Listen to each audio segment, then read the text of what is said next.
મિત્રો, એક ભારત ન્યૂઝ મીડિયામાં આપનું હાર્દિક સ્વાગત છે। ખેડબ્રહ્મા શહેરમાં નાના ઠાકોર હાઉસ પાસે નદી કિનારે આગનો બનાવ સામે આવ્યો।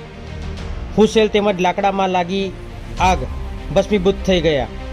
પ્રાપ્ત વિગત અનુસાર ઠાકોર ઈશ્વરભાઈ ભીખાભાઈ તેઓ ભેંસોના માટે અંદાજે 30 થી 40 હજારનો ફૂસેલ ગાયો ભેંસો માટે લાવેલ હતા, જ્યારે કોઈ અજાણ્યા શખ્સો દ્વારા આગ લગાવી હોવાનું ચર્ચાએ જોર પકડ્યું હતું। આશરે 11 વાગ્યાની આસપાસ રહેતા આજુબાજુના લોકોને જાણ થતાં નગરપાલિકામાં જાણ કરવામાં આવી હતી। સ્થળ પર નગરપાલિકા ફાયર બ્રિગેડ જવાનો સાથે તાત્કાલિક આવીને પાણીનો મારો ચલાવીને આગને કાબૂમાં લેવાઈ હતી। અત્યારે સ્થળ ઉપર તો લાકડા તેમજ હુસેલ બળીને ખાખ થઈ ગયા હતા। ઠાકોર ઈશ્વરભાઈ ભીખાભાઈ નગરપાલિકામાં જાણ કરવામાં આવી હતી। નદી કિનારે પાસે અસામાજિક તત્વોનો અડ્ડો, પોલીસ પેટ્રોલિંગની માંગ જરૂરી, મોંઘા ભાવનો પશુ માટે લાવેલો ચારો અસામાજિક તત્વો દ્વારા લગાવવામાં આવી આગની આશંકા। પત્રકાર વિશાલ ચૌહાણ।